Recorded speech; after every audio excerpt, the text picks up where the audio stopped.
Evie, welcome to the show. Thank you so much for being here today. I want to get into it straight away. How can we be more magnetic? Hello. Thank you for having me. I define magnetic because everybody has a different lens on what magnetism actually means. To me, magnetism means that you are pulling in what it is that you desire.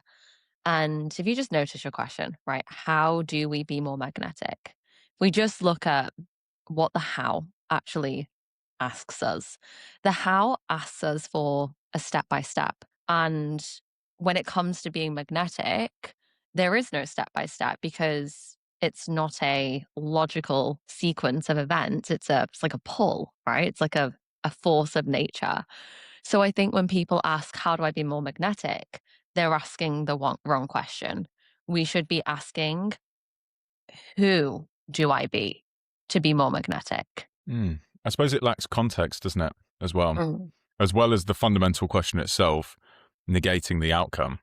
mhm, It lacks context. Because the reason why I thought of this is because you talk about magnetism a lot, mhm. and magnetism in terms of you know drawing your dream clients to you, drawing the future of your dreams closer to you now, or more accurately, pulling yourself or drawing yourself closer to the future of your dreams, and being magnetic to a way of being that allows you to be authentic to yourself, if that makes sense. That these are things that I hear and see you talking about quite often, Mm. and I know that you're a huge advocate for. So, in the spirit of the question, then, or at least in the spirit of the topic, what are steps someone can take to be more like themselves, or be more like the version of themselves they need to be in order to have that magnetism? Mm. So I suppose if we're talking about it from like a client attraction standpoint, and how do I magnetize my dream clients, which everyone wants, because nobody wants to like hustle their dream clients in. No one wants to feel like they're holding a gun to get somebody to sign up. We want clients who coming into the DMs like, I can't stop reading your content. I'm obsessed with you. We want to create that level of like pull and force. And just like this is why the magnet analogy is great because in order to be a magnet to those people, you also have the other end of the magnet, which means that you have to repel. You have to repel Mm. another group of people or another set of opportunities in order to be really fucking strong to the actual people that you want to work with and to the people that you like being with and the clients that you want to work with. And so for me, how I really teach magnetism is I believe it's your truest essence. You are your most magnetic when you are true to yourself, when you are true to your values, when you are true to what you actually want, and when you have nothing to hide. When you feel like you are hiding parts of you or you are closing off parts of you or you have shame, that's the thing that dulls the magnetism because it almost like it clogs it up. It's like you've got a magnet, but there's like loads of shit attached to it. And really being magnetic is just having the ability to go, this is who I am. This is where I'm going. This is who I like working with. This is what I know I can do for these people. And knowing that, standing really, really firm in that without any like filter is the thing that will repel and also magnetize. Because actually, when you think about it, when you have a product, obviously there's going to be people that don't need it, and I think as as anyone, but specifically as the founder or the CEO or whoever it may be, I think telling people not to use your service or your product, telling people that it's not for them, actually feels quite scary. The Mm. idea of repelling potential customers, because Mhm. that goes against pretty much all conventional wisdom, doesn't it? If you think about car showrooms and things like that, that would be the ultimate taboo. Is like you don't turn people away on purpose. But Mm. actually, when using that analogy, all the top luxury car, Yeah. or really premium car manufacturers, they actively turn people away, which creates that. Creates the Yeah, magnetism, it creates the pull. It's the same if you think of the fashion brand Hermes, right? yeah. People travel like to like 20 different countries to go to different Hermes stores in hopes of getting a bag that costs $40,000. not that a bag that they even like, a bag that they're buying in order to get closer to the one that they like. Yeah. And there is a pull because it's attached to status, it's attached to identity. It fills a gap that we have in our minds. If I believe that I am somebody who wears Hermes bags and I want to be a part of that crowd, I want to self-identify with that, the technically the harder the chase, the more we want it, right? Yeah. It's the same in whatever, in dating and relationships, the harder the chase, the more that we tend to, as humans, be seeking that solution, the more that we want it. And so when we are in when we're thinking in our marketing about magnetizing the dream clients, we have to be really, really firm in what we stand for. Because if we stand for nothing, we are just like a bag in the wind. Like we're not very resilient when business changes, when seasons change. We're not resilient because we don't have anything that makes us different. We don't have anything that's like, yes, this person stands for this person stands for that, this person doesn't work with these types of people. And so we dilute not only our marketing to try and attract everybody, but the product also becomes pretty shit because you have people that aren't a part of the same beliefs and the same ideologies and the same identities, which is a huge part of business. Is we have the culture, we have the shared identity, and we have the shared values.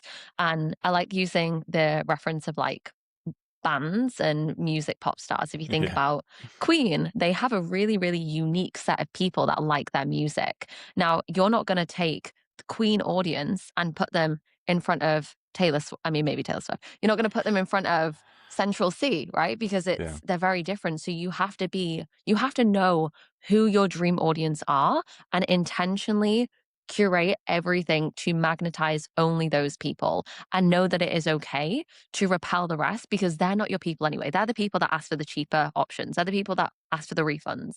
They're the people that aren't the ones that you actually want to work with. And so by intentionally repelling those, you make space for more of the dream clients to actually go, oh, this is where I belong. This is what I want to be a part of. And I think obviously as you gain experience and as you gain time and authority in whatever niche it is that you're operating in, I believe this should become easier because you typically go one way or the other in my experience, and I know in yours, where you either get super, super niche and you end up working with, a handful of the people who scream, Mhm. this is absolutely perfect for me, and you can predict every facsimile and as, you know, every part of that avatar, as it were. Or you go down the other route where you get big enough that you actually start broadening out. And I feel like those are the two paths you go down. But if someone's earlier on in their journey, because ultimately a lot of what this podcast is about is helping anyone at any stage, but Mhm. specifically those who are just starting out, you know, how can you start to speed run or develop that sense of who's right and who's not, and what you know, what basically who you exclude earlier on? Mm. I think the earlier on you are, the more important this is. Because if Mm. you try and go broad when you are early on, you are in a crowd of millions of people with so much more influence than you, so many more followers than you. You're saying the same thing as they are. If you look at Instagram right now, if I click on the Reels tab, it's full of these trial reels. They all saying the same shit. They are all saying the same. I heard it's this theory from a millionaire. It's all chat GPT generated. Nothing is unique to them. And the difficulty with that is that you may get 30,000 followers doing that, but I guarantee none of those will turn into customers. You will have a people that follow you, but you don't have authority and you don't have influence. And so I would honestly argue that the earlier on you are, the more you have the opportunity to be incredibly magnetic at this point. Because in magnetism, there is also polarity, which means we have to stand for something. We have to be very broad and very, not broad, sorry, we have to be very certain in our opinions and in our statements. And I think this is where the magnetism can really come in is, do I believe in what I'm saying? I think that like overrides everything because not just like certainty for the sake of it, but certainty like on a cellular level. I believe so deeply in what I'm teaching. That creates magnetism because what people are seeking, especially right now, this year, 2026 when we're recording this, people are seeking leadership. And one of my favorite quotes from Seth Godin is people are silently begging to be led. So we have hundreds and thousands of people that are feeling lost. They are feeling, especially, if you're a newer entrepreneur, you're feeling lost. There's so many people to learn from. You don't know who to learn from. There are so many different people. There are millions of different ways. You're being told it's this way, it's that way, it's this way, it's that way. And so magnetizing your dream clients comes down to, okay, but do I know what I'm talking about? And do I believe in what I'm talking about? And do I believe it would I would go to war on this way? And knowing that that can evolve, obviously, but I think the core fundamentals of your values and who you are and your identity and your belief in yourself determines how magnetic you are, because we are in any product, in any service space, we sell belief. We sell an identity, not a product itself. So if we're selling an identity and in a belief, you best bet if you want to be a magnetic leader, you have to have that times a million. You have to be the one that believes the most, because if you don't, why would anybody be magnetized to you? Because if they're magnetized to your certainty, that gives them certainty. If you are uncertain in what you do, that's going to be mirrored back. You are going to magnetize their uncertainty. Something you said there, magnetism implies polarity, I think really, really neatly sums, this first part of what we've been talking about up in that. And what I read from that is if you're uncertain of how you can, you know, start to generate authority or start to pull people towards you, it just starts with very simply the things that you believe so strongly and are willing to die on the hill of. Hmm. And, you know, the wonderful thing about the internet is there will be more people who agree. And, if we're wanting to build a cult-like audience or a cult-like following, as opposed to just an audience, people will unite more so over what they Yeah. what they dislike over rather than what they do like. And we That's need very that. interesting. Yeah, Yeah. we need that in a brand. I need to go to a concert and go, oh my God, you like this person as well. Oh my God, you dress weird as well. That's what we crave. We crave Mm. that, like we're all the same here. Yeah. We're all from different countries. Like if you think about High Rocks is a great example. We've flown in from hundreds of different countries. We are all crazy. We are all amped up on caffeine. We all really like what we do. This is a really small pocket of the world, of the universe, where I feel seen, heard, and understood, where I feel safe, where I know that I could speak to a stranger and we probably have shared values and we probably have a shared view on life. That's what creates those pockets of like cult like brands, as you say, is being able to cultivate that. And you can do that from so early on. Yeah. You can do that from day dot, which is the best part because it's your opinion, which is great. Yeah. And the interesting thing about High Rocks as well, because I was actually thinking about High Rocks as a phenomenon, but also a brand the other day. It is actually really polarizing as well. And the more popular it gets, the more polarizing it gets. The same thing happened with CrossFit, but just on another level because it was so different and so new and so, the environment that they created, obviously people in person at gyms, and the model that they used, which you created little tribes Yeah. who, associated and were very similar to other tribes, but in their little pocket of the world, as they looked out, they felt very different.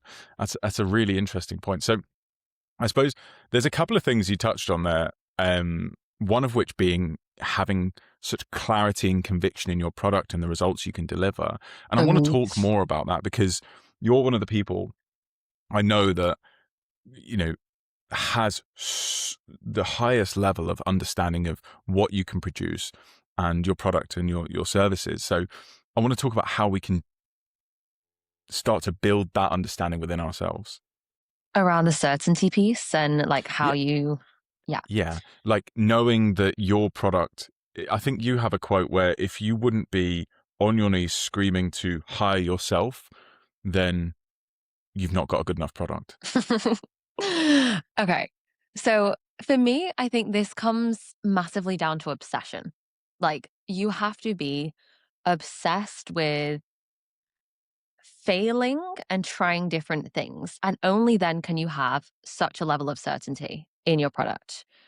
I have tried so many different methods, so many different things. I've I think this is a great point to touch on as well, is that I still spend time actively researching different methods, different vehicles, different alternate ways. Like taking a course recently in copywriting, but for product-based businesses. I don't have a product-based business, but I want to learn different things, right? And having the ability to just gain little nuggets of wisdom from everywhere you go, and then feeding that back into your product. Because I think what people do with their product is they go, okay, I know I need to be more confident in my offer.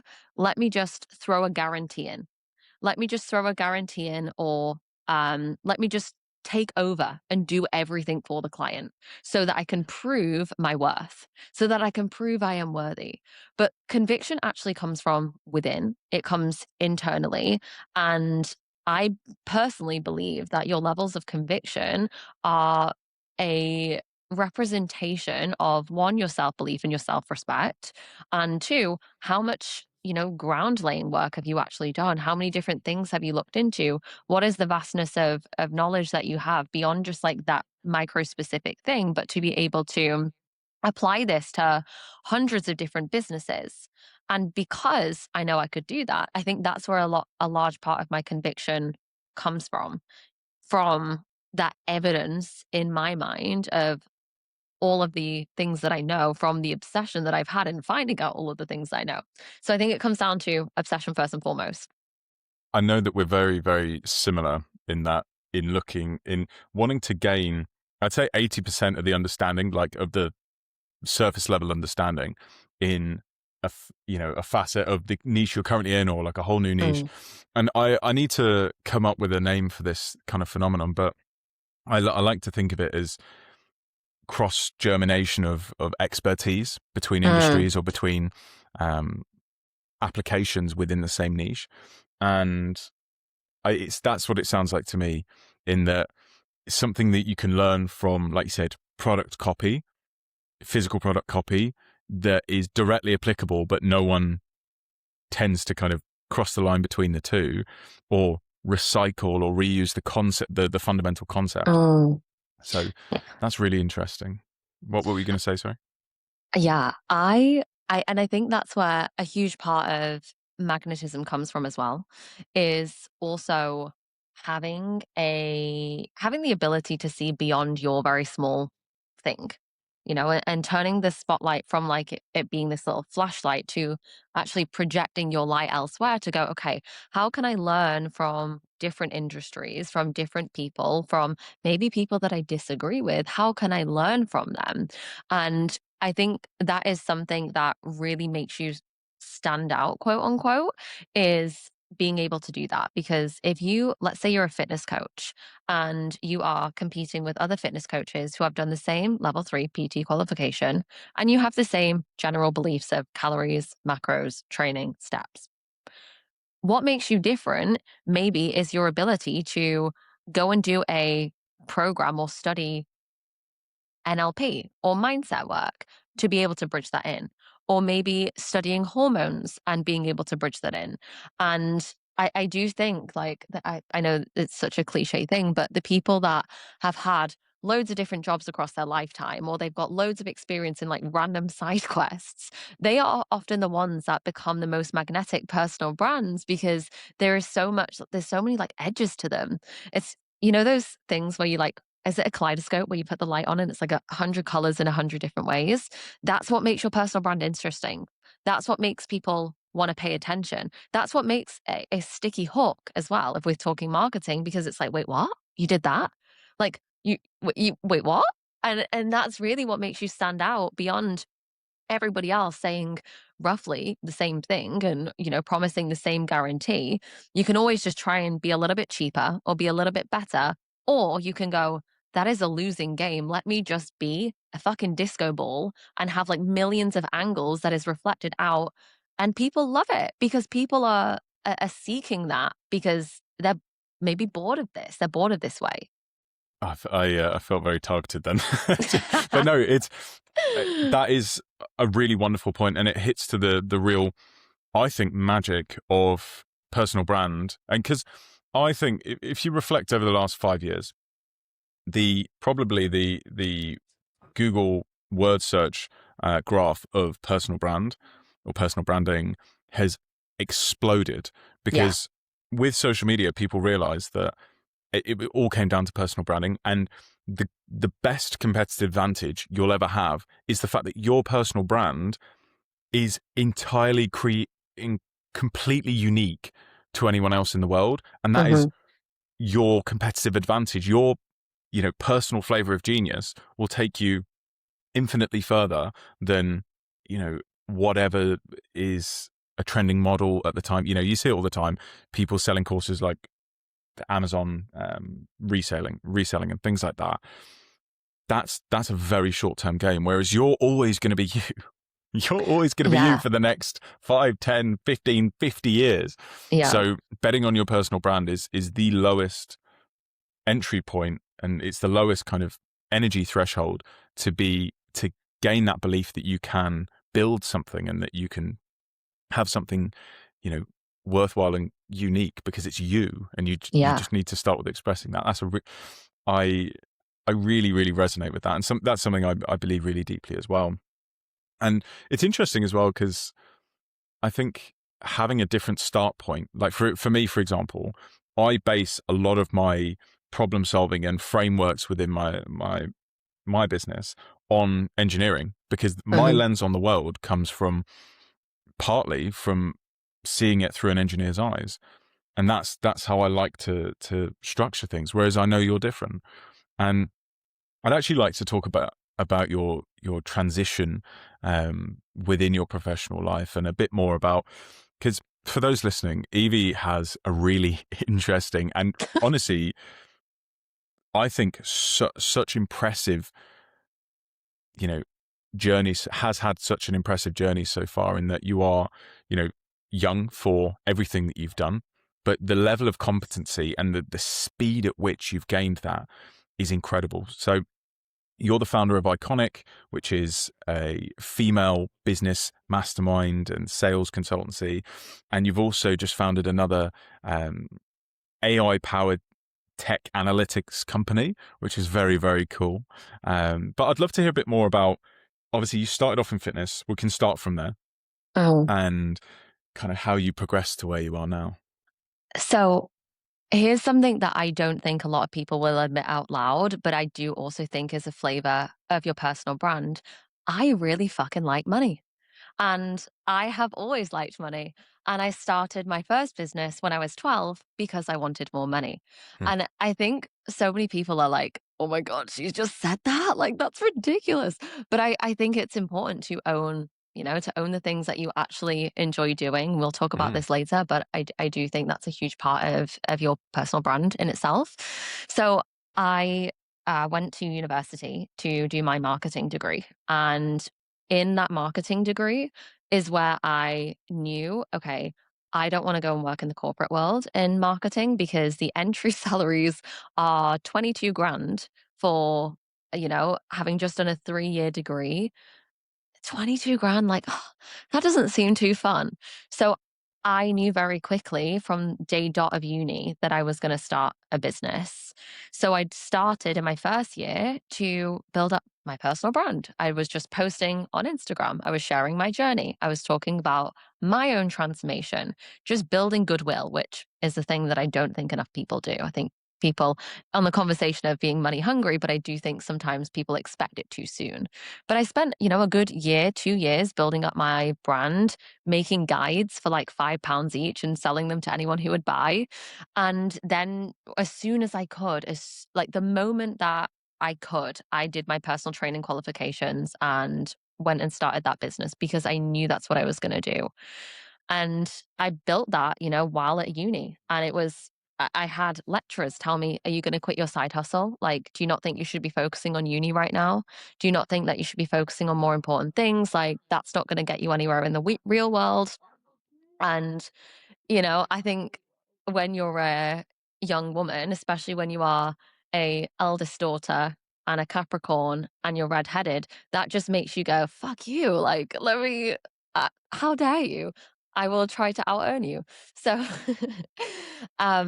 that really set the tone for a lot of what I did and built such an incredible fitness company. Like, looking back, it was insane. Managing a team of 5 staff when I was 21, managing a team of 5 staff on the phone to HMRC, like, I don't know what I'm doing. I'm just a girl. Like, help me. And having clients internationally, having clients travel internationally for photo shoots, for events, like, it was the most incredible experience and the most incredible opportunity that I could have ever had. And it really set the tone for me for falling so deep in love with running my own business and just loving the entire process of being an entrepreneur. And even the hard sticky days, I know everyone says, like, and we don't think about it in the moment, because in the moment it feels really tough, but just loving the pursuit of what I knew I was capable of just felt amazing. And so yeah, that was my fitness coaching brand that I built. And then I got to a point where I was coaching a lot of clients who wanted to start their own businesses. So they were PTs, they were clients themselves who'd gone through their own journey, who wanted to do it. And I kind of fell in love with that way more than I did the actual fitness side of things. So I decided, and it was very, very scary, and we can probably talk about this because it was a brave ass move, that that was what I was going to pursue. And my heart really was in the marketing and the business side of things and the self-development side, and interweaving my NLP work and the mindset qualifications I'd done. And so as we packed up to move to Dubai, I was like, fuck it. Here we go.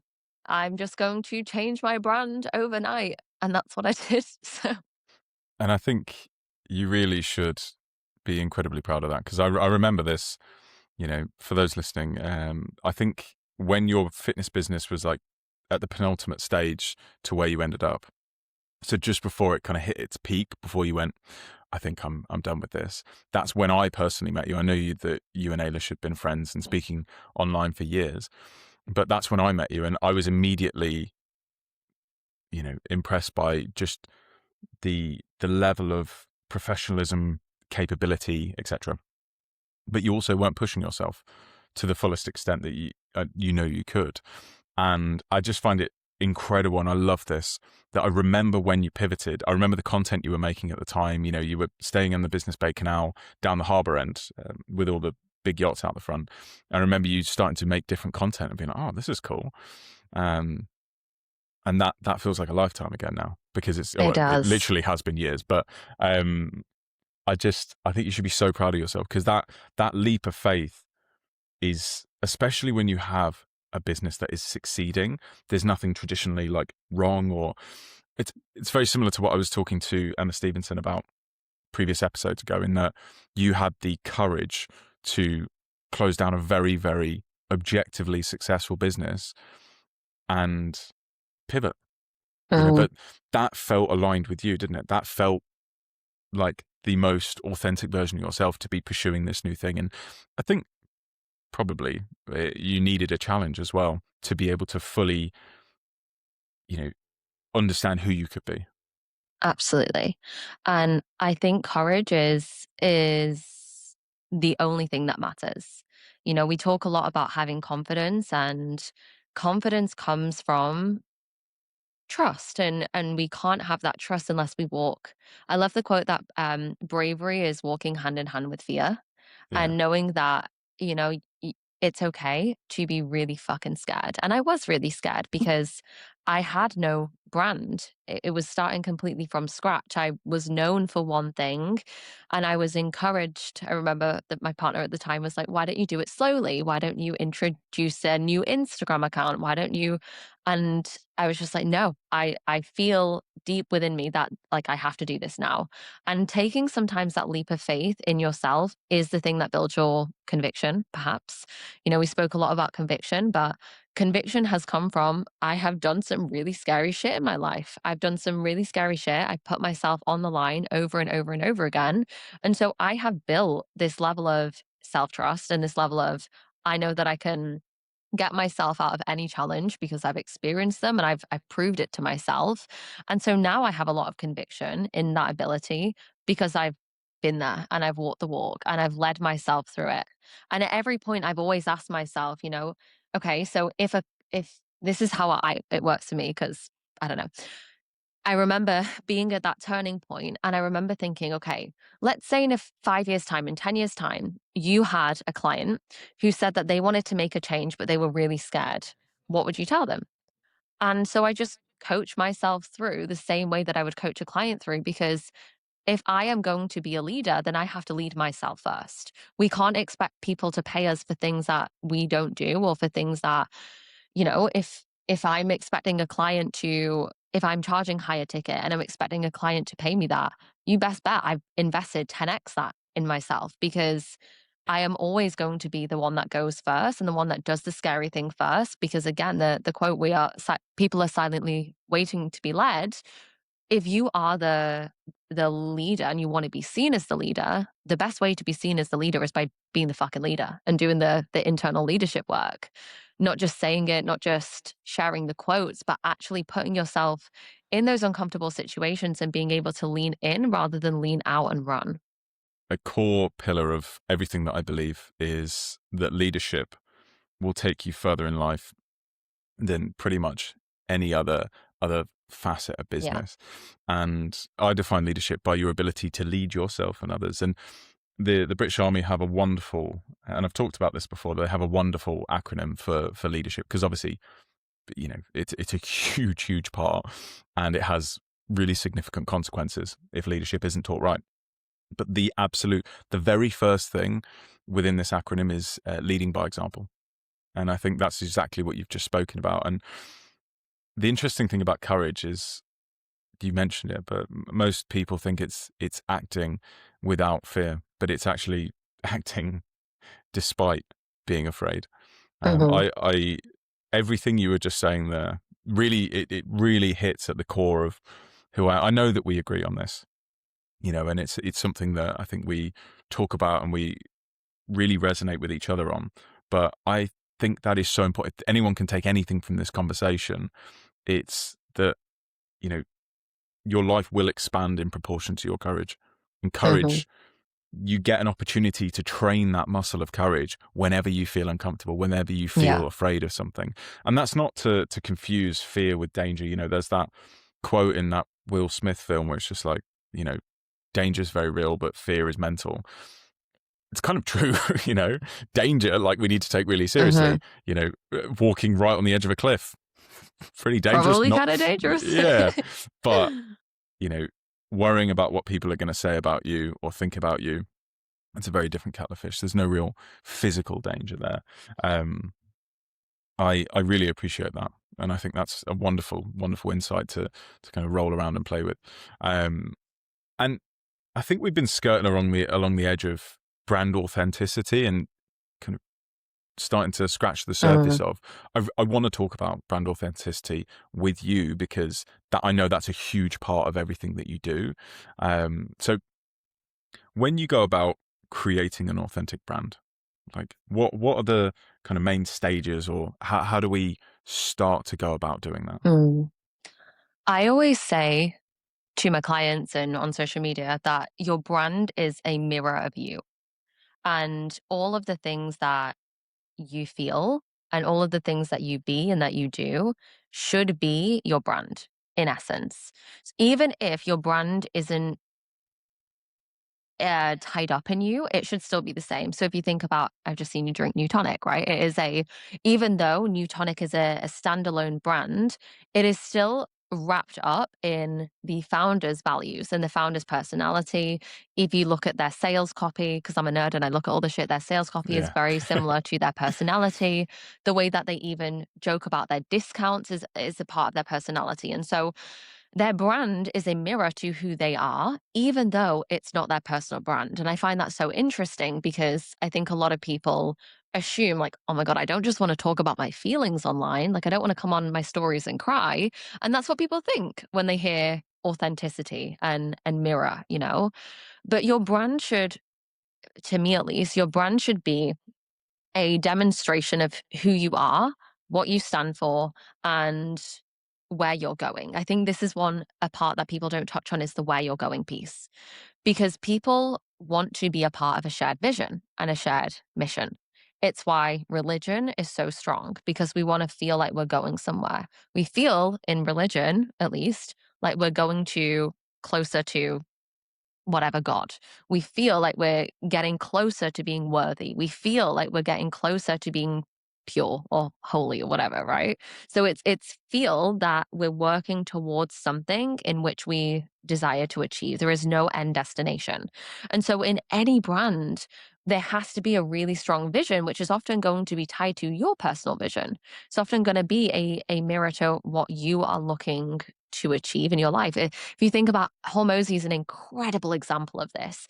The $100 million book launch, people paid and bought in that, invested simply because they wanted to help him hit his target. How insane is that? People spend Mm. 5 grand to help somebody they don't know get to their target. Because as humans, we want to be a part of it. We want to be a part of that shared vision, the shared mission of like, holy crap, that's so cool. 100 Yeah. million in a day, like that's insane. We want to be we want to self identify as part of that collective, as part of that crew, as part of that tribe. And so we will do things that maybe technically don't make sense in order to be a part of a shared vision. And so, in your brand and being super authentic in your brand, I do believe that the more authentic you are to yourself, and again, this is why I mentioned earlier about like admit that you want to make money, like sue you, like no one's going to sue you if you say you want to make money, because Yeah. if someone like Hormozy can do it, and people are like, fuck yeah, it shows that if I say, as an example, I like making money, guess who's going to come forward and start working with me? All of the people that feel ashamed or have been shamed for saying they wanted to make money. All of the people that have hid. All of the people that have been told that that is wrong. Yeah. When I say in my brand, because a common thing that I say is like, I could not niche myself if I tried, because there's just like a million and one things to my brand and it doesn't technically make sense. And there's no like, I help statement. Who do I attract when I say that? I attract the people that are like, holy shit, Evie, I've been trying to rewrite my Instagram bio like 100 times now. I've never had anyone understand what you're on about. Like, Yeah. this is insane. I feel like I have manifested a golden ticket by finding you.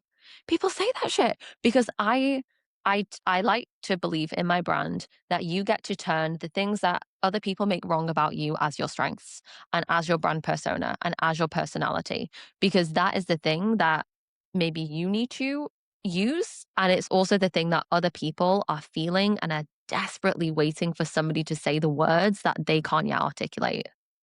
So I'm just sitting with that because I think everything you said there was incredibly true, and so it's a very different lens to most people have, and again, it hits back to you have such a good fundamental understanding of the things that you engage yourself with, Mm, and for example, I know in one of your more recent programs you broke down, very clear outlines for how certain types of sales and the very different the types of copy and how they should be laid out, and speaking to what someone may be ashamed or uncomfortable to admit is going to light up their brain like a Christmas mhm, tree, mhm. because it's giving them comfort in that unspoken desire or belief. Wow. Thank you, by the way. So to be strategic instead of me just, you know, being impressed, is to be strategic with that. To create brand authenticity, it needs to be a mirror of you, and that can start with the things that you believe in a positive context, in a negative context. Probably best to lead with the things that in a positive context, and where your biggest leverage hooks, pieces of content, sayings, quotes are going to be in the things that are not as commonly or not commonly accepted or Mhm. acceptable. Okay. Is there anything you wanted to add to that in terms of how being strategic about that? I also think your story and your lived experience is the best the best addition to your brand. You know, the even we talk about the fear and the self leadership, that becomes a huge part of your brand. It's a huge part of my brand when I speak about the fact that I burned my business down and, you know, had to lose over 5 figures in monthly recurring revenue. And that's a part of my brand because it showcases bravery. I'm not just saying be brave. I'm like, hey, here's the time where I was really brave. Mm. I understand that you are petrified as shit, but here's how we can lead you through it. Or, um, here's a time that I hated sales calls and would like scratch my hands under the table and I take you to that scene. This is a really strong part of storytelling Yeah. as I take you to the scene. I talk about the emotions. I talk about how I was wishing that my Wi-Fi would cut out because I was following all of these scripts and selling to people that didn't even really want what I had to sell in order to hit quote unquote targets. Hey, I felt that as well. This is what we do now. Oh my God, you want to do that as well? Yeah, like come on, come and join the club because this is what we do here. And I think in your brand is yes, having something that you stand against, but I do believe that the thing that you stand against has to be, you have to be so deeply embodied in it. You can't just say shit for the sake of saying it. You know, you have Yeah. to have your own personal experience and you have to have led yourself through that and found an alternate way. Yeah. And this is the hero's journey, you know, is this is what I was going through. This is how it made me feel. This is like the crazy journey that I went on to discover what I know now. And now this is what I teach. And this is why I have the level of conviction that I do in it because of this entire path that I've gone on so that you don't have to. Welcome along. Come on, come along the ride, you know? And um I really do think in any brand, whatever it is that you sell, whatever it is that you do, your story is very important, your lived experience, and I call this like your embodied authority stories. Mm. They're super important because without those, you're just a person with opinions. And a person with opinions is like, you know, there's Everyone else on jokes the about internet. like a guy on with a podcast, you know, just like slamming the table, like you have nothing, you have no backing to your opinions. They're just opinions. So we have to Yeah. have some kind of backing and Mm. your brand should be deeply intertwined with these stories because you have to assume that people don't know you or your backstory. They know nothing about you. So how do we make our brand has to be rooted in that. Yeah, and a great example of this is Simon Squibb.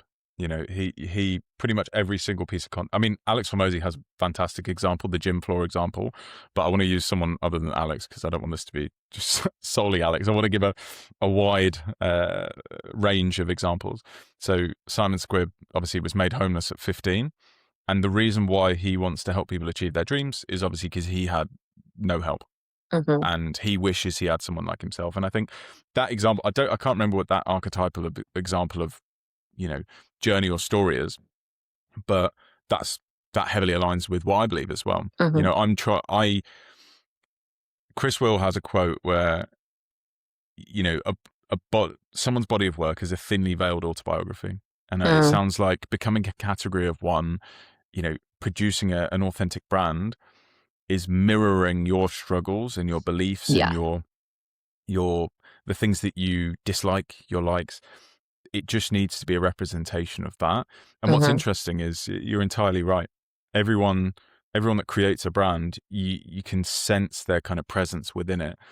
And I think that's why one of the reasons people get so, you know, incensed when people start disliking the product or maybe they start excluding people because mm, that's a representation of you kind of insinuating that you need to exclude them. mhm, You know, that's really interesting. I had something else I wanted to talk about just then, but it's escaped my mind briefly. So I want to talk about exploding on YouTube. I've got it in my notes. yes, Explode on YouTube.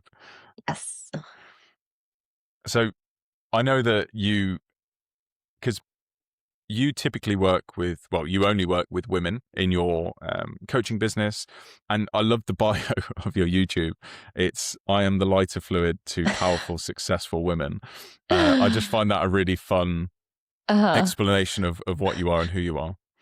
But Yeah, because, you know, you spoke earlier about the speed at which I move, and that really what it is uh, I you have a fire already, great, let's throw some fucking lighter fluid on it, let's add these strategies, let's add this, let's add that, and it's really taking your zone of genius and amplifying it. Because I don't believe in I don't believe that anybody should have a business whereby you're following a recipe. You're given this exact step by step, you're given the frameworks, you're told what to do. Like, I don't believe in that, because to me, that takes away your power as the entrepreneur and the very magnetism of your business, because it's no longer your business. You're just following somebody else's recipe. So Mm, I work with women who are very passionate about what they do, who are very convicted in their work, who have great client testimonials, transformations, who have a really unique way of doing things. And then my job is to come in and, you know, pick out the things that they're missing, and really amplify the things that are working and helping them see different ways. So I think when it comes to amplification and your brand, again, being a mirror of who you are, I could have a boring bio that says, I help women grow businesses. Or I could, because I wouldn't say that in real life. I wouldn't say that to a friend. I'd say, yeah. let's blow this shit up. Like, I am the lighter fluid, right? So again, the way that somebody meets your brand should be the same way as they experience your brand. So this is why, again, I don't like overly curated content, because that's not how you're going to experience me on a day to day basis. You're going to Mm, experience me swearing all the fucking time. And that's why I swear in my content, because that's who I am. And that's what's going to happen inside of the coaching. And so yeah. we set our expectations, and we also set the tone of how somebody experiences your actual service when they pay you money, based on your marketing and based on your brand, that you set that tone from the get go. People need to, the way that people enter your business is the way that your should be a reflection of what your business is. I think that's really, really important. And I think it's often missed as well, because a lot of people, especially when, you've developed such a 0.00 percentile level of conviction and confidence in your product, and it makes sense because you teach it to others. So that, or you help others discover that within themselves. So that makes sense. But I think the temptation to constantly follow instructions, rules, templates is so high, because actually I think a lot of it is based on the school system, in the fact that effectively that's how we're taught to, that life operates, is that it's this set of instructions. And largely a lot of things in life are, if you're cooking, if you're building a cabinet or a desk that I put Mm. together wrong, Still got no draw. that's it. So I'm sorry. I helped Evie put a desk together, and I used the wrong screws, which is very unlike me. But in my defense, the instructions were thrown away, which is very you. So, but yeah, and I where feel like that's just a mirror again to my brand, is the instructions do not come with. no, you gotta fuck around and find out and figure it out on your own. You'll be better for it. But where do you kind of draw the line, as it were, between following and gaining wisdom from a pre-existing template Mhm. or inspiration, and actually just figuring out on your own? Like, how do we blur that line? Because there is merit in both. You can Mm, build a very successful business following a blueprint. That was Jim yeah. Launch, coming back to Hormozy. That was Jim Launch's whole model. Mhm. Whereas you're entirely right that if you just follow along, you're never going to be great. If you Mhm. build something that is completely individual, completely, you know, different to how it's previously been done, that's where Mhm. this huge innovation and disproportionate return comes from. So how do you balance the two? I think a really strong skill that every entrepreneur or aspiring entrepreneur should develop is discernment, and being able to discern whether something is for you or not for you. Being able to discern, do I like the way that this company or consultant or coach teaches this? Do I want to take that on as my own? Or does that not really align with me and my values? I think that is one of the strongest skills that we can develop, is our ability to look at different things and to go, okay, what can I take from this and what am I going to leave? Because again, I have a vastness of programs that I purchased and people that I've learned from, who maybe I don't necessarily agree with everything that they've said. And to be able to sift through all of that and not go, oh my God, I should be doing that, and be able to go, okay, no, this is my vision. This is my mission. This is where I'm going. I like what they said there. I like what this person said there. I'm going to take that tiny little thing.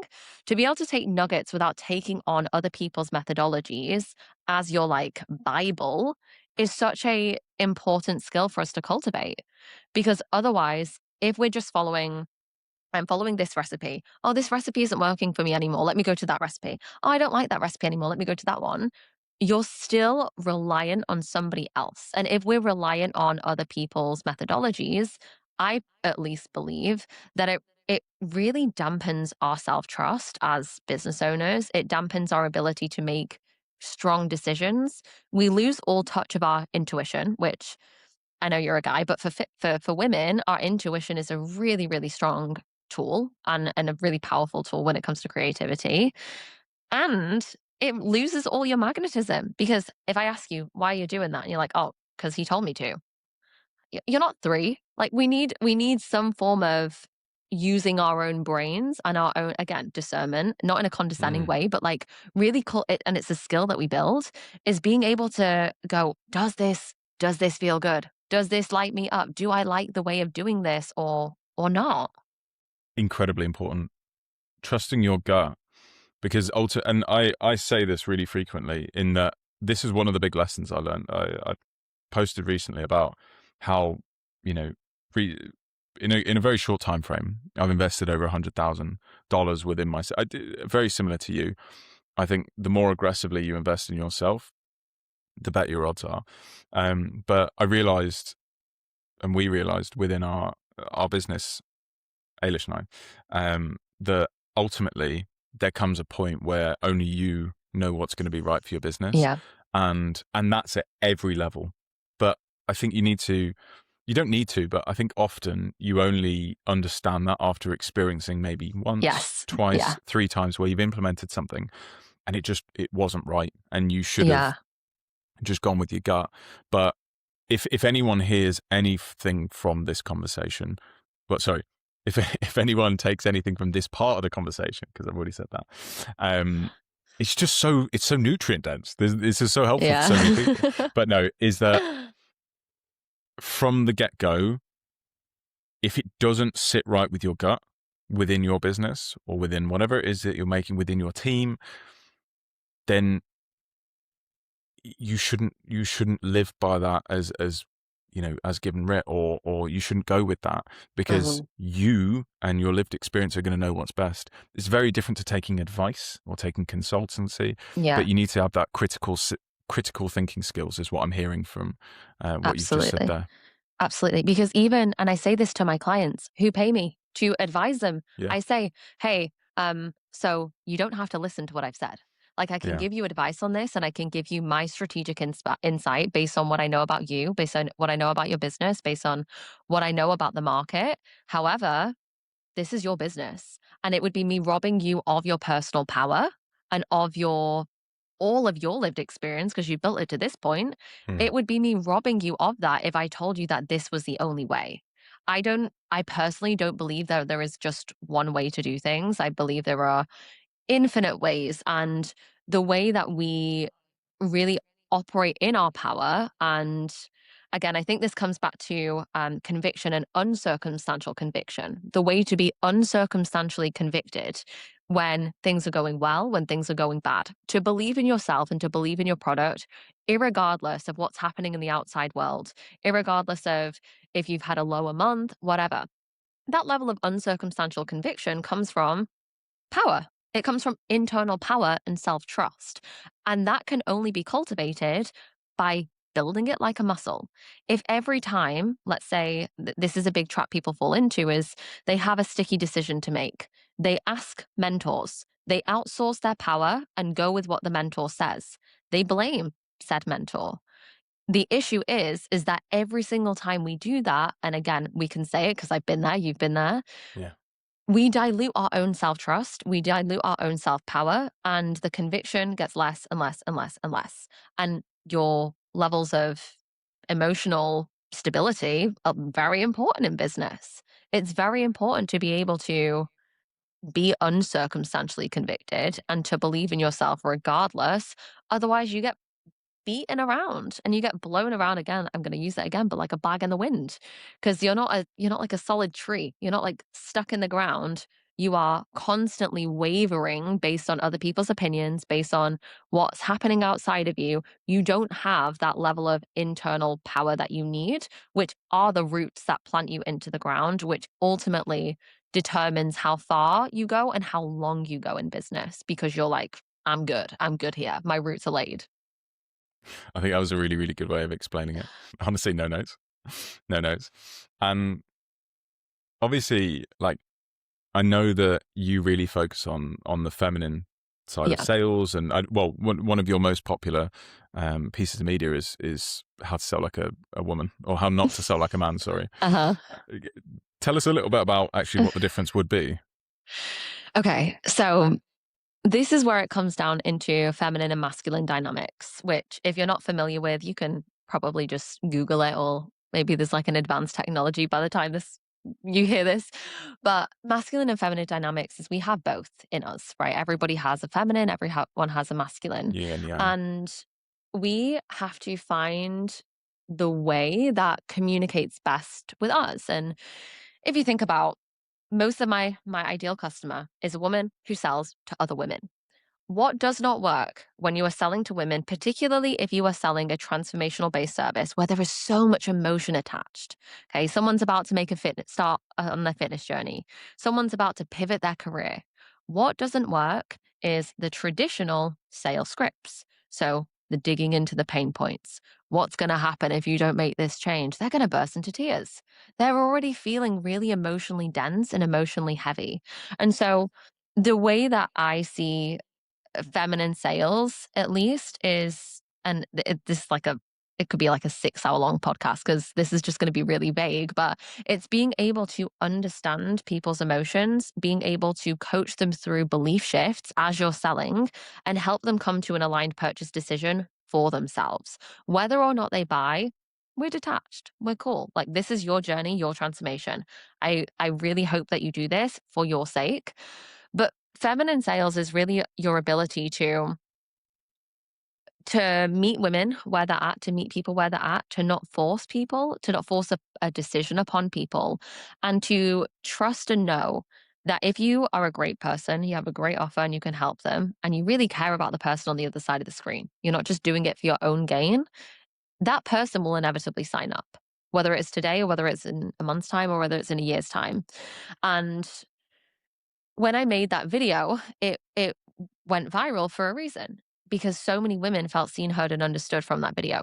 People, outside of the coaching space who were in corporate sales or tech sales were like, I just shared this with my manager, and they made it's crazy. They were like, we made a what's like a meeting room, and everybody had to watch the video, like, because it was just it really, it spoke to a, something that people were feeling and some internal tension that people had. And it solved that problem for them. And it, again, this is where the polarity comes in, is it gave thought, and it articulated something that people were feeling but didn't know how to express. That discomfort that they were feeling as they were selling, but didn't know how to say it without just sounding, like, I'm not good at sales. They couldn't quite articulate it. And so when you, as the leader, have the bravery to say what's on your mind and to say what's kind of uncomfortable, right? And you put yourself on the line, because you do. You put yourself on the line to go first and to say the thing that you believe. You actually give voice for the people that need to hear it the most. And that video, like, has had a profound impact on my business, like, absolutely monumental. And equally, like, I've also had people very much disagree with me. People that I was friends with disagree with me. And you have to be okay, again, with the polarity. And also, I think this is where the discernment conversation comes in, is you have to have discernment. Do I agree with everything she's saying? Maybe I don't, but can I take some bits from it? Yeah, of course I can. I can appreciate that it was a great hook. I can appreciate that there was a lot of polarity in that hook, and that's my perspective on it, at least. I think there's a certainly a great degree of excellence that can come from being able to learn from people that you don't agree with or cannot relate to in any way. And I'll always say this: you can learn something from everyone. And just speaking to that last point, but okay, And it makes sense as to why that has blown up so much, because obviously it represents something that you truly believe, Mhm. something that actually is really not spoken about. And what I hear from that is, when it comes to feminine sales, and to be honest, obviously, like you said, there's the yin and the yang of there's a ounce of feminine in every masculine, and vice Mhm. versa. Yeah. And I think it's a completely sliding scale within every individual. But what I hear from that is, when someone is more, on the feminine end of the scale, that their emotions and the ability, the agency involved Mhm. with being able to make that decision themselves, as opposed to being pressure cookered into it, is Mhm. really, really important. And obviously that's why you've seen great successes from actually just being a lot more transparent with Yeah. pricing and models, and because if Yeah. it's right, it's right. And that seems like a representation of how you like to buy anyway. Yeah, And I know that absolutely. that's something that we've spoken about, in that so many people produce something and kind of sell it in a way that they don't like to be sold to. Yes. And there's really something to be said for, crafting an experience that you yourself would want to e- experience. Yeah. And I think a lot of it is understanding people's buying triggers and understanding the psychology behind sales. And I think the video, I remember I made the video off the back of, I kept seeing specific influencers that do sales work. And they'd be like, here's how to handle this objection. And it was aggressive. It was really aggressive. And if you take a look at what an objection actually is in any sales, whether you're thinking feminine sales, masculine sales, whatever, it doesn't matter. An objection is simply an internal limitation. It is an unintegrated part. There's a part of them that wants to do it. I know you did an episode with Katie Harrison in NLP, right? So there's a part of them that wants to do it, and there's a part of them that is, their brain is scanning all of the times they failed, all of the times that they've disappointed themselves. They don't want to disappoint someone else. They're thinking, oh, do you remember when we disappointed our school teacher? These are the things that their brain is scanning through.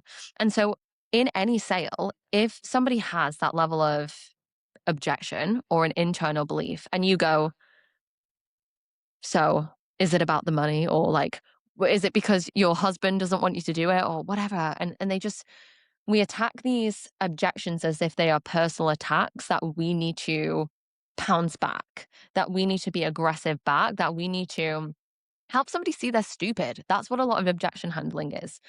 Whereas if you can like take a step back and make it less about you and more about the person on the other side of the screen, and understand, okay, there's obviously something deeper going on here. Let me just ask myself. And again, let me have the emotional intelligence to ask myself, what do I really think is going on under the surface here? What do I think it could be?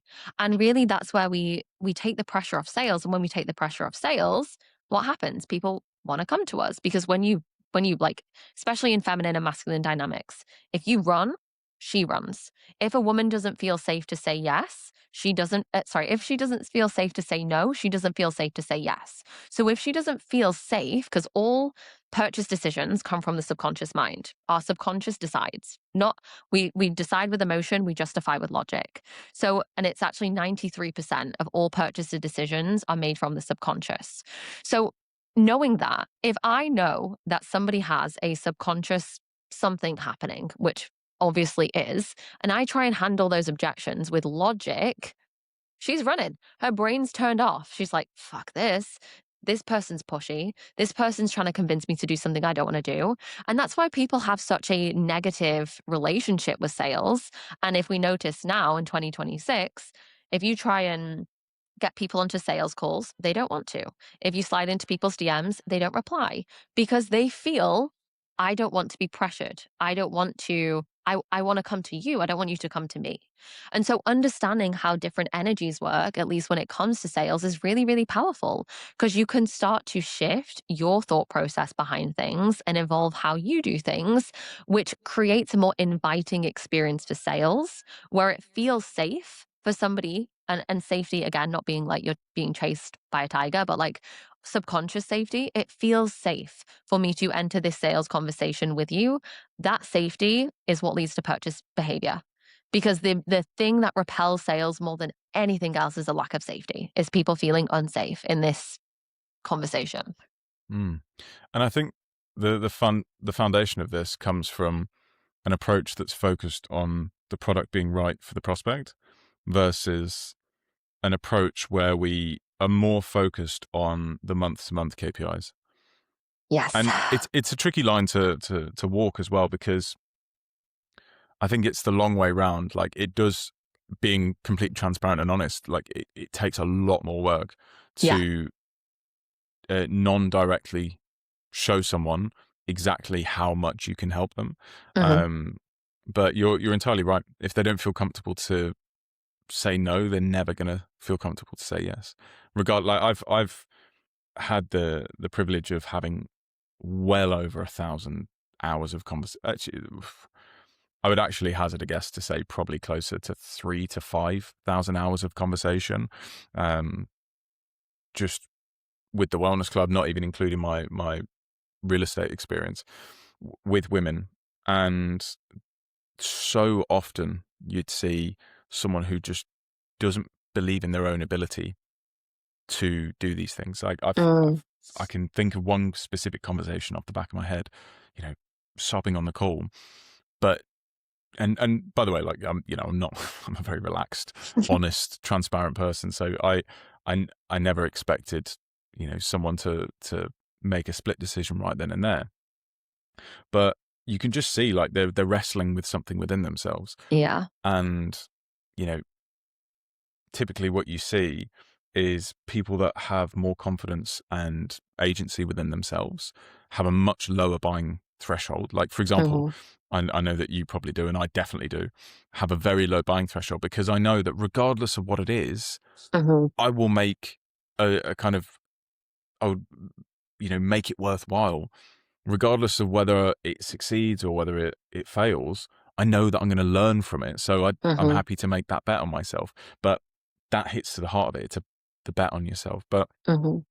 I think that's really, really interesting. And certainly, that was something that you were disagreeable or unconventional about, that has paid massive dividends, because it spoke to that unspoken desire in so many people to not have to, like, grind through sales calls Mhm.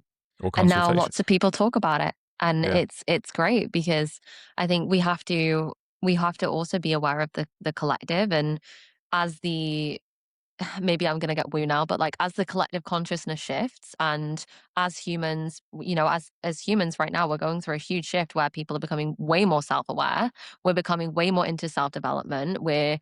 People are going to therapy in the way that they never have. People are really working on themselves. And as a byproduct of that, we are we're very aware when things feel off. Where our intuition is getting a lot stronger, I do believe.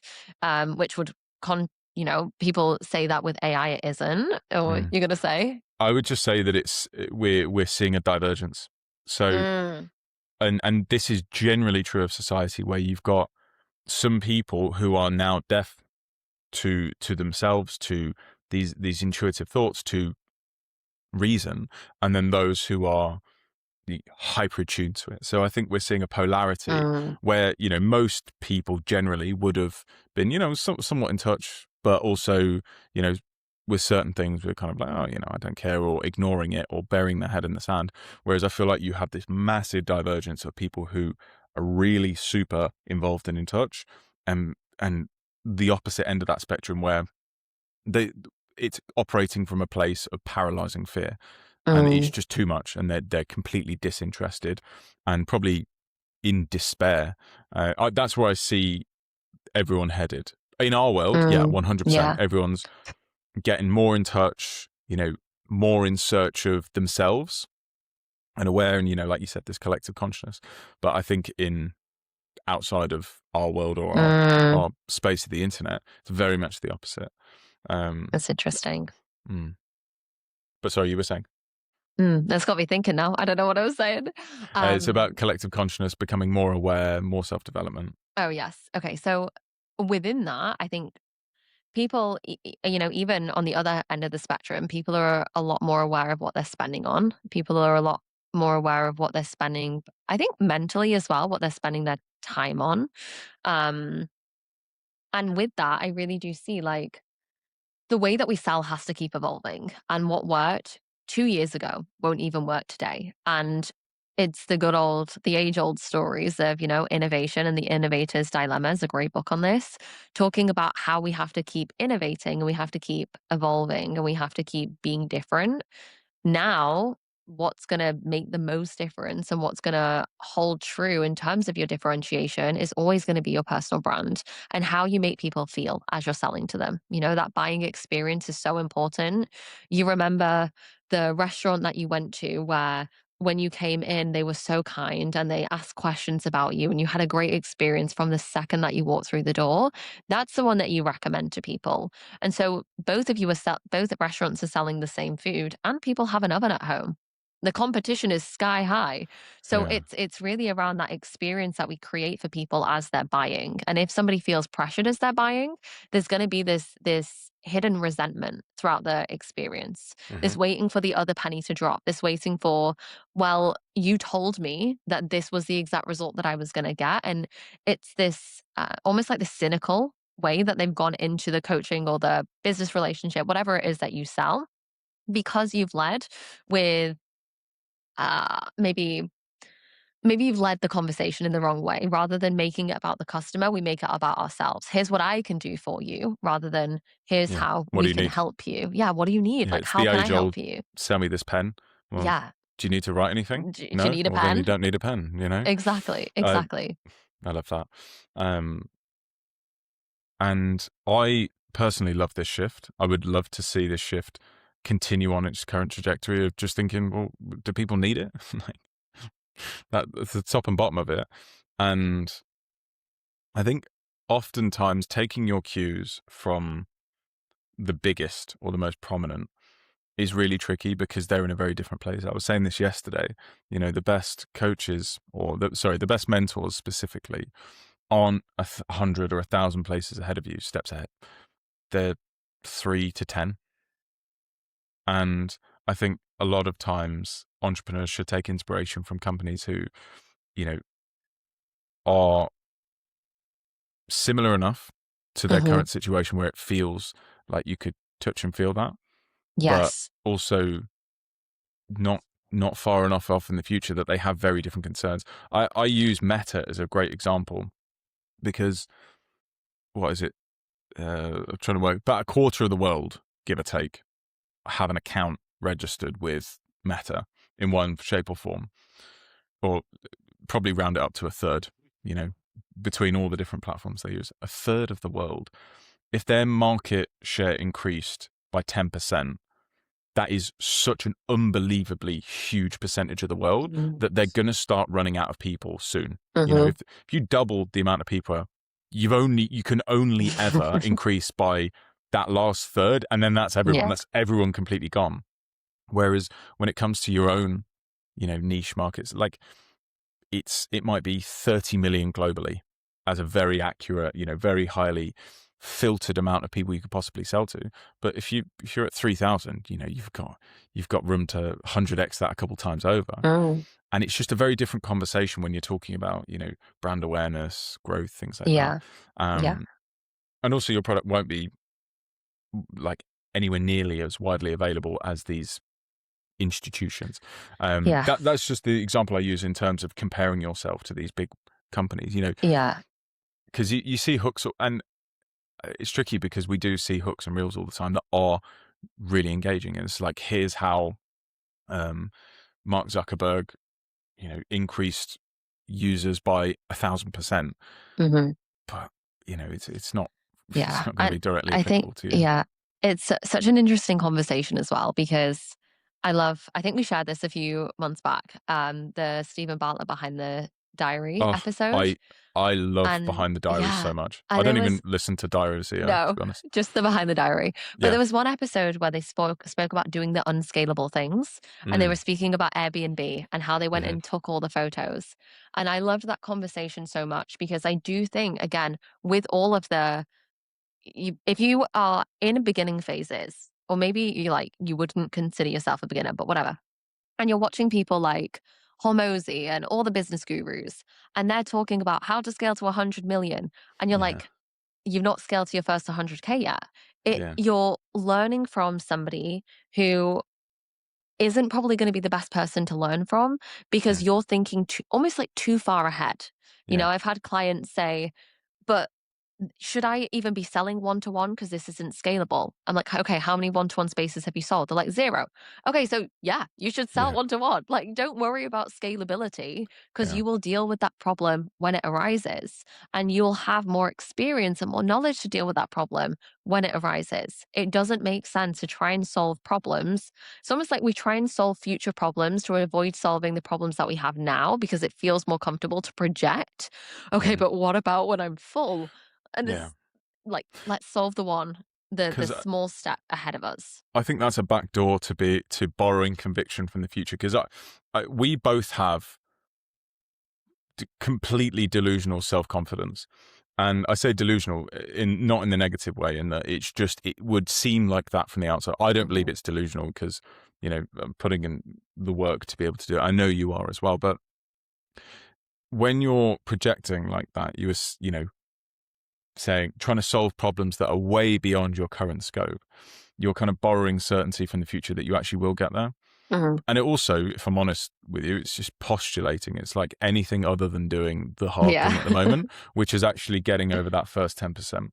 Mhm, But it's really interesting because that piece of advice, I like to think of this.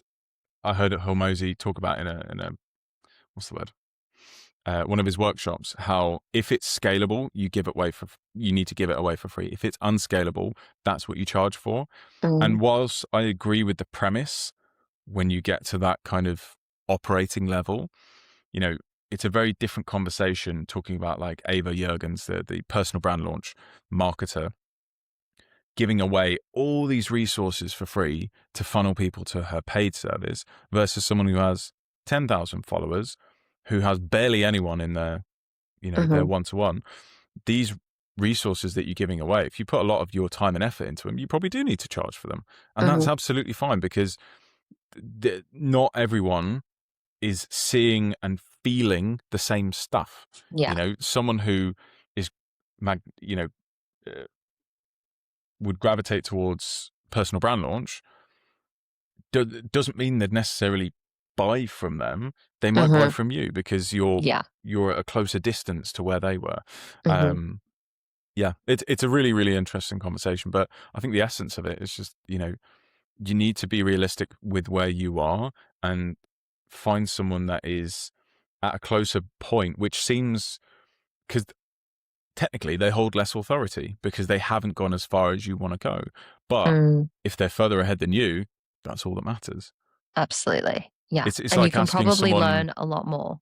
yeah, well, it's like asking someone in the year above you at school to help you with an exam they sat last year Yeah. versus a university lecture. Like your parents may be university lecturers, but they wouldn't have, they've got such an advanced understanding of that thing that they've forgotten what it was like to take GCSEs, and Mm. they would give you an overcomplicated example that might not be relevant to the thing you're trying to solve.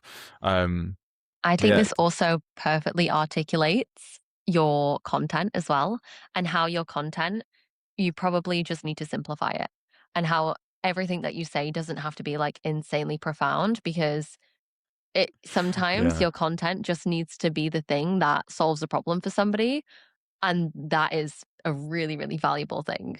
yeah. And I'm very guilty of this because I'm very much into my philosophy. I really have gotten out the habit of trying to mm, constantly create, like Mm, like a real like something that you think about for days. Although I produce a lot of them, um, but a lot of the time it's what you need to hear is often just a repeat of what you already know. exactly. And I Yeah. think this comes down to it so much. You probably, like, I can pretty much guarantee you have some grain of understanding of what you need to do in your mind. You're either just ignoring it because it's uncomfortable, you can't be bothered, like whatever that is. Subconsciously, you're just holding yourself back from it, or you're so wrapped up in it that you just can't see the wood through the trees. And understanding that the thing you need to do, you've already dismissed mentally 100 Mhm. times, but hearing it Yeah. from someone else, it externalizes it. Um, a classic one is posting every day. in the back of your head, if you're thinking about, yeah, but I need to perfect this hook, or I need to just fucking post every day, and you're kind of forced to get better as time Mhm. goes on from that. Yeah, really valuable point. And I'm conscious of time, and I want to talk about, we've spoken a lot about kind of being, uh, this might not make sense, but being nice and intention led and really considerate of the buyer in terms of Mhm. selling. But there's the other side of it seems to contradict being savage at sales, and that's why I wanted to talk about how can we be savage at sales while not compromising your values. Yeah. Okay. So, for anybody listening, one of the things that I do say a lot is like savage sales, because how I see being savage in sales is, my philosophy around sales is that it is a disservice for me not to sell to you. If I know that I can help you, it's a disservice for me not to sell. And so being savage in my selling is being savage in working on how I promote the offer, being savage in how I talk about the offer, being savage in my conviction, being savage in service and delivery, and like always thinking what do they need? Like what is it the next step that they're really lacking? Being savage in being able to look at that, being savage and constantly learning. To me, savage sales means this unconditional commitment and devotion to your work. I think Being that's what being relentless. savage means. Yeah, being relentless. Hmm. And I do believe it's not from the lens of I'm being relentless and I'm forcing myself because I have to and because I'm in pain and because I don't feel worthy or because I don't like myself if I don't. It's being savage in a way of, fuck, I love this work so much and I love this work, how I make people feel, how I feel. I love it so much that I have to play 110% because I owe it to myself and I owe it to the people as well. I owe it to my clients to be savage in how I sell because I know the transformation that's available for them on the other side of that.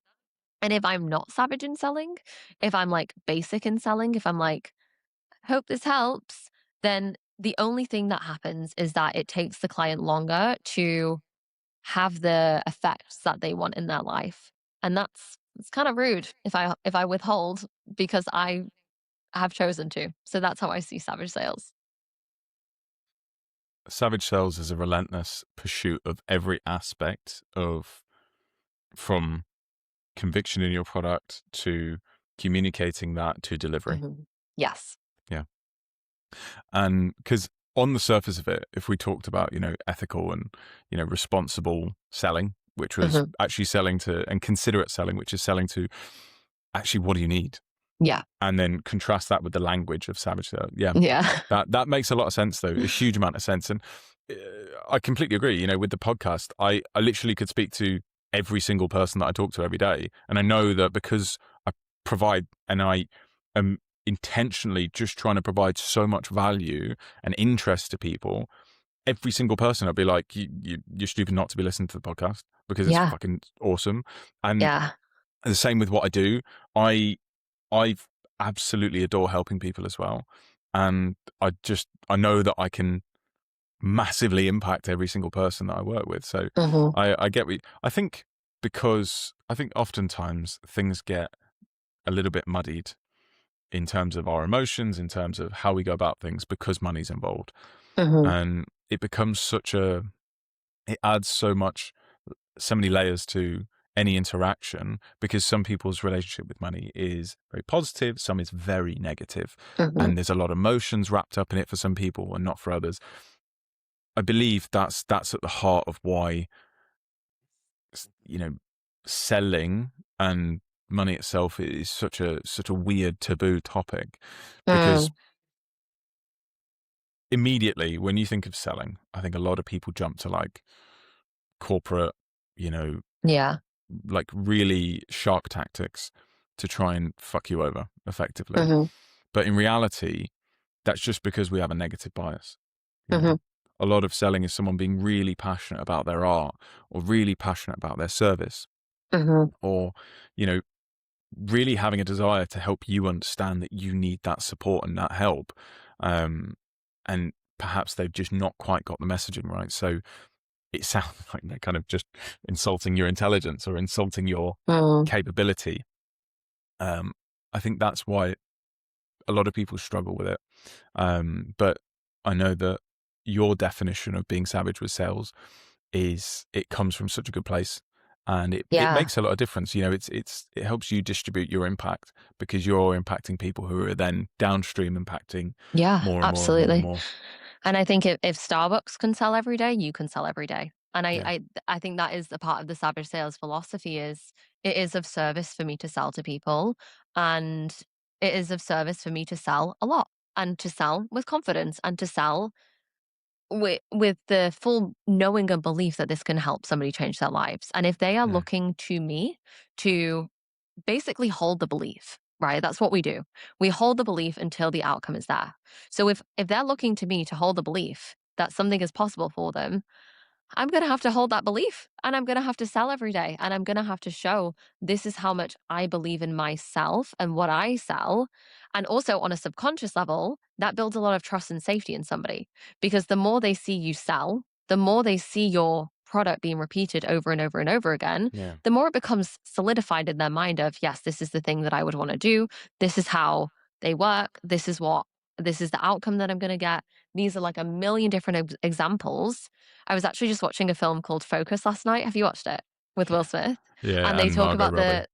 they talk about the subliminal sales. So they're constantly like showing the number 55, 55, 55, 55. It is the same thing when you are selling your offer. The more you talk about it, the more you are effectively tapping into somebody's subconscious and helping them go, yes, this offer, this offer, this offer, this offer. And Yeah. so when the time is right, and this is where I believe in the feminine sales approach, when the time is right, that person will always come forwards and say, hey, I've been thinking about working with you. Let's get started. They don't need a 10-year conversation back and forth, DM outreach, sales Yeah. calls to make a decision. And I call this sold before the pitch. I've got a whole program on that. They're sold before you even sell to them because you have done the groundwork of the savage sales, which is selling every day, selling through different lenses, and constantly planting that seed. And so when the time is right, the person will purchase. And that's where we remove a lot of the pressure from the sales and that's where you remove a lot of pressure from the sales because they're in the DMs, like saying everything that you've said back to you. And they're like, I'm ready to get started. So you feel less pressure. They feel less pressure and it's a beautiful buying experience. And Yeah. they're excited to get started rather than feeling in fear of the spending the money or whatever because they know what to expect. And that knowing of expectations creates a really, really beautiful start to the relationship in any sales. Yeah. That feeling of I'm ready to help when you are. Yeah. Mm. And it's really interesting actually because you see it all the time with people's dreams. Just to come back to a really widely applicable one, a lot of people have a dream car, and you know, uh, just to use a random example, but for example, I know a lot of people have an awareness of Porsche as a brand, and and eventually would aspire to have like a Cayenne GTS or something like that. Um, But realistically, you're going to have virtually zero interaction with that brand until you're ready to buy, because Mhm. then it's the right time. And it's the same with, to come back to Hormozy, his scaling workshops. I've always wanted to attend one, but, and I've consumed his content for years and years and years. I've bought his books along the way, but ultimately I don't need that right now. So I'll come round to it when I need it. And I think this is the tricky thing about creating urgency. Um, Balancing up creating urgency with an audience versus um, letting them come to you when the time's right. But I feel Mm. like when you need to create urgency is that little stopover period. If you imagine there's a little buffer period in between Mhm. before you actually realize you need the thing, Yeah. and you can potentially speed that up by just helping them realize that sooner, that they need Yeah. the thing before they know they need the thing. Absolutely. We all do need sometimes a little bit of urgency to push us over the edge, Yeah. and that can be I think even just the simplest of a reminder, of like if you have loads of client testimonials as an example, and to add a little like cheeky thing at the end where it's like, look, this could be you in 6 months' time. Something like that. Just Yeah. something like that that just triggers something in somebody's brain. Because what a lot of people do is if you think on a buying scale, we have, let's say somebody who is like an 8 to a 9 out of 10, they just need that extra one, right? Maybe you doing a live masterclass where they get to experience you in live time and you picture that end of that masterclass is what takes them to a 10. But Mm. so many people waste their time trying to sell to someone who's at a 5, Yeah. who's never going to buy from you, who's, interested and then they're not, and they're just looking around and they're just enjoying consuming your content. They're not ready And yet. then Yeah. they're not ready. They haven't, and everybody's different.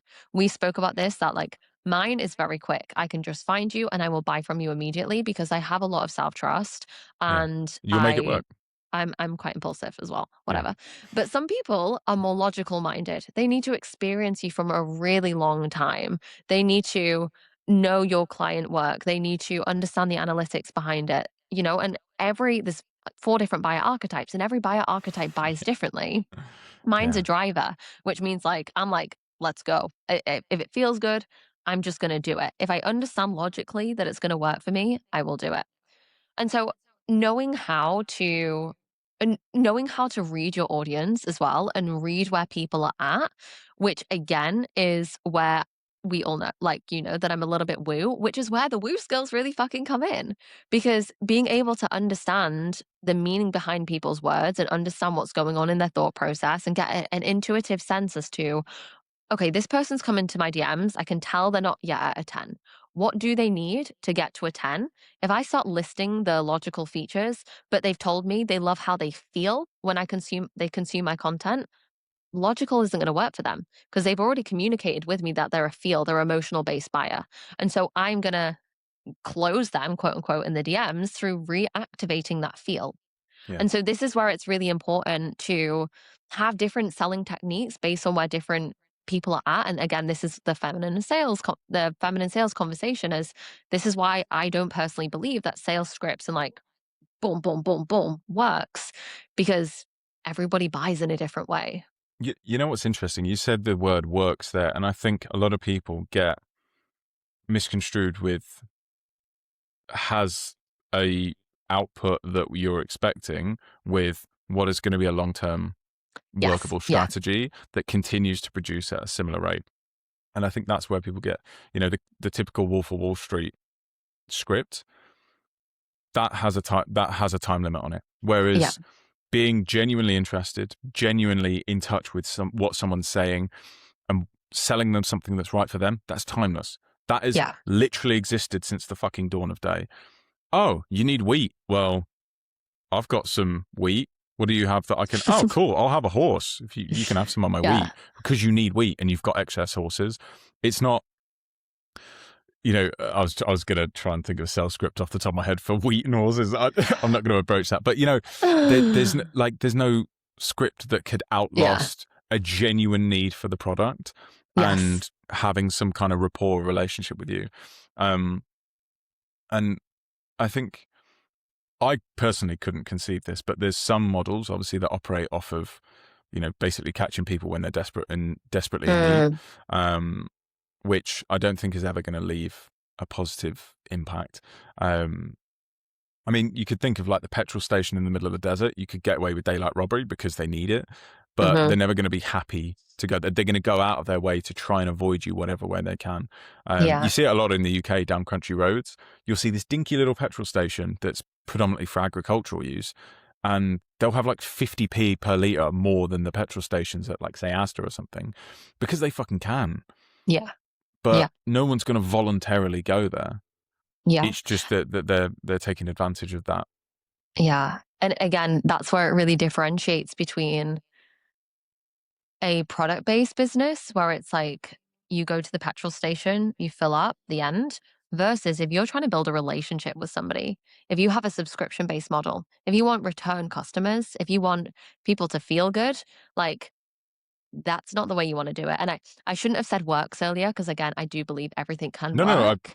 I No, completely agree. Yeah. yeah, I believe everything can work, and I'm Is sure effective. for some people it works. Like you're Mhm. gonna make a lot of money. However, will you feel like a good person? Probably not.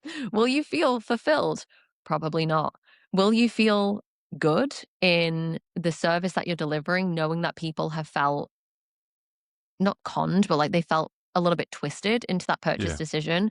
You probably will feel a bit shit about yourself. And I know some people, they're fine with that. They're okay with that consequence. But I Mm. guess if you're listening to this podcast, you're probably not that type of person.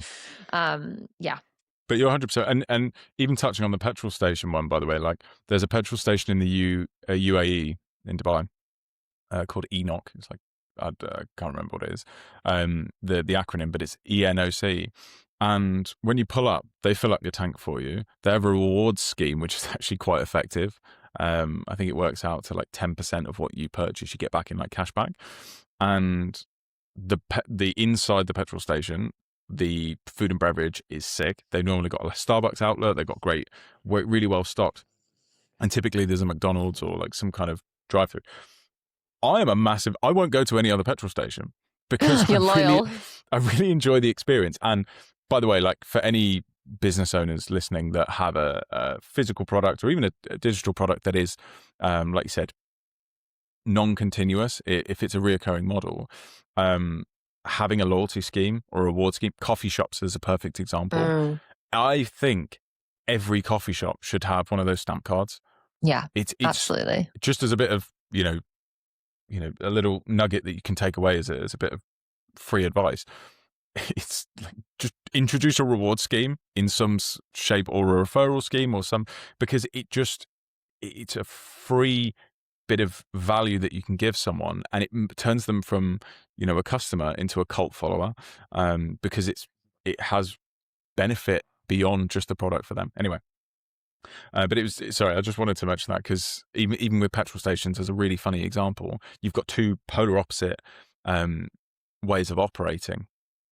But anyway, I think we can start to bring this into land, and I know that you've recommended one or two books, but is there any books that is there a book that you can recommend at this moment in time could have been really impactful for you throughout your life Mm. or just recently? But I know that my listeners will be interested. As a chronic 75% of the book reader, a book that I have read 100% is a really great book that talks about universal laws, but in a really easy way to understand. And it's a book called Outsmarting Reality by Nero Okay, Knowledge. That is the nice. book that I would recommend. Perfect. So Outsmarting Reality by Nero Knowledge. Mhm. Thank you. And I've borrowed this tradition from Diary of a CEO where I have previous guests leave questions or a question, and it's non-chronological. I don't film these in the order that they get released. So my question that I have from a previous guest is, what is something that you're passionate about that you don't get to speak about enough? Ooh. Something that I am passionate about. This is a tricky one because everything that I'm passionate about, I make a part of my brand, even Okay. coffee. I've made it a part of my brand because I'm like, it's coming with. If it's a part of me, it's coming into the brand. I would say something that I'm passionate about that I probably don't speak about enough is giving back and helping people who maybe are less fortunate and or maybe haven't had the upbringing or the incredible opportunities that we've had. um so that is something that I feel carries sometimes some pressure around because we're kind of like, I don't want to virtue signal. If I just talk about this, I don't want to do it just for the I don't want to do it and then someone say that I'm just doing it to talk about it. Yeah. So I think that's something that I hold myself back on talking about is that passion out of wanting to do it for the right reasons and not be that person, that gives like homeless people money just to film it.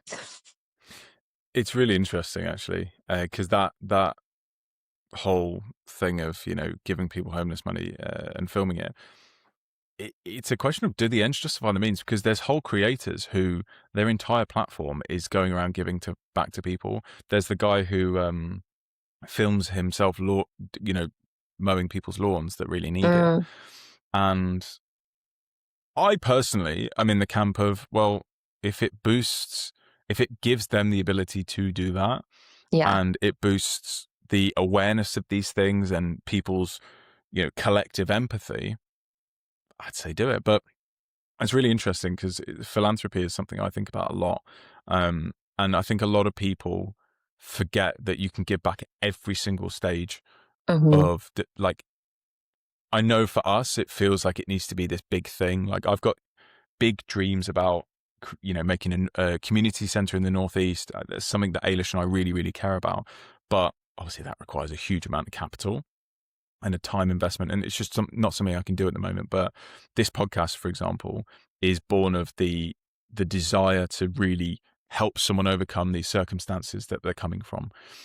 So if that helps, obviously you've contributed to that. But that's really interesting. And it's obviously great to know that you want to do that.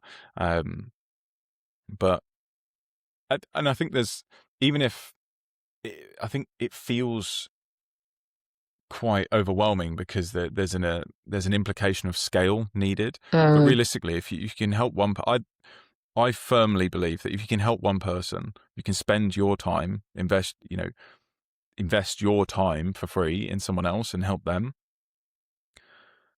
It's priceless because they can then pass that on and pass that on and pass that on. They can help their family members, their friends. So yeah, that was really interesting. Evie, I want to take this into land. Thank you so, so much. And I think you're an absolute phenom in what you're doing. I just adore the energy you're bringing to this space and the things that you're doing. I know that we're back and forth constantly with like, oh, that thing you said, I was thinking about that for a couple of weeks, it made me do it. But we really appreciate you. And I think this has brought a lot of value. And I know that you help a lot of people anyway, but thank you for coming on. Thank you. And thank you so much for having me. You're most welcome. We will definitely speak to you again, and I look forward to that. But thank you.